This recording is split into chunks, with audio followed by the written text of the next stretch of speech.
नमस्कार, स्वागत छ हजुरहरूलाई नेपाली भान्सा च्यानलमा। आज म बनाउन गइरहेको छु चिकन अचार।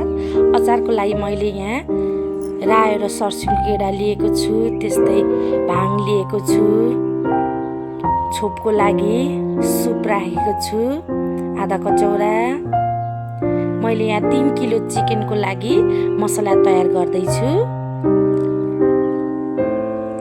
जिरा लिएको छु सानो कचौराको आधी कचौरा। अब यसलाई राम्ररी भुट्ने बास्ना आउन्जेलसम्म भुट्ने। मैले यहाँ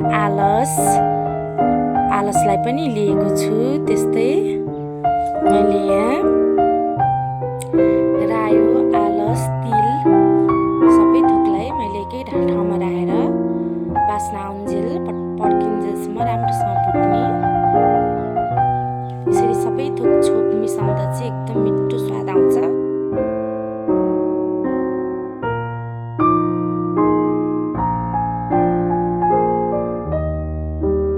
बिस्तारै भुट्नु होला। अब बास्ना आउन थालिसकेको छ, मगमग बास्ना आउन थालिसकेको छ। अब छोपलाई हामीले राम्रोसँग भुटेर एकछिन सेलाएर दरदरा पिस्नु होला, धेरै मसिनो नबनाउनु होला। मैले यहाँ छोप पिसिसकेको छु। धेरै मसिनो नपार्ने, हल्का खस्रो नै बनाएर पिस्नु होला।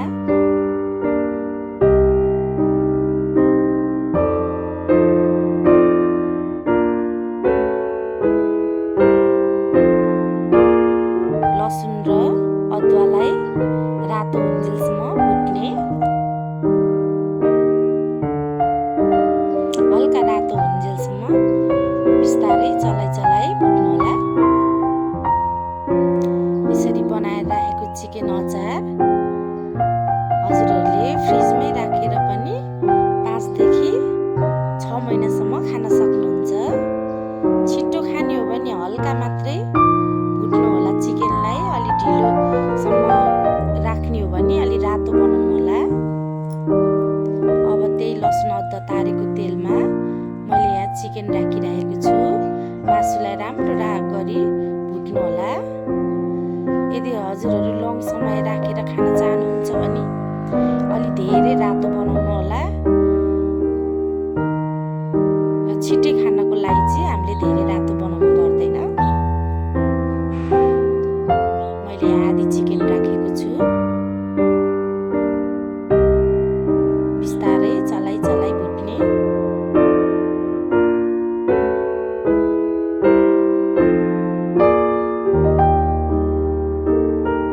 अब हाम्रो मासु यतिको रातो भएपछि मैले यहाँ मासुलाई निकालेको छु।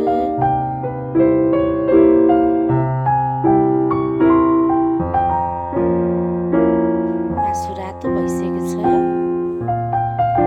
बिस्तारै तारेर निकाल्ने। अब त्यो तेल निकालेर मैले यहाँ तोरीको तेल राखेको छु। मेथी 2 चम्चा फुलाउने, बेसारलाई पनि तेलमै फुलाइदिने। र मैले यहाँ अदुवा लसुनको पेस्ट राखेको छु। अदुवा लसुनको पेस्टलाई पनि राम्रोसँग भुट्नु होला।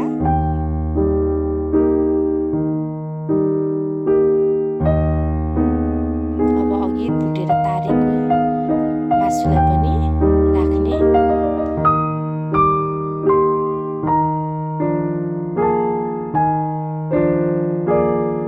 मैले थोरै कश्मिरी धुलो खुर्सानी लिएको छु।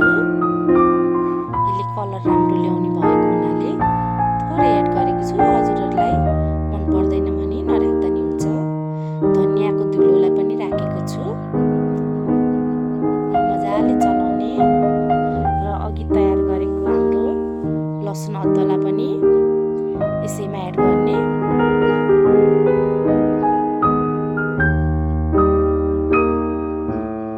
हजुरहरूले पिरो कति खानुहुन्छ? हामी चाहिँ अलिक पिरो खाने भएको हुनाले मैले यहाँ डल्ले खुर्सानी, पिसेको डल्ले खुर्सानीलाई 1 कचौरा राखेको छु। एकदम मैले चाहिँ पिरो बनाउन गइरहेको छु अचार। हजुरहरू कतिको पिरो खानुहुन्छ त्यही अनुसार राख्नु होला। यसरी राम्रोसँग भुट्ने। मैले यहाँ नुन राखेको छु। पिरो धेरै भएको हुनाले नुन पनि हल्का बढाएको छु। अब अघि पिसेर तयार गरिएको छोपलाई पनि एड गर्ने।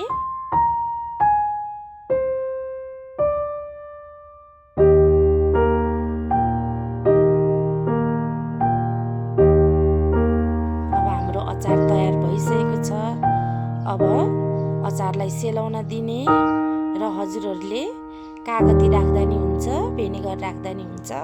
सेलाइसकेपछि यसरी एड गर्नुहोला। अब हाम्रो अचार तयार भइसकेको छ।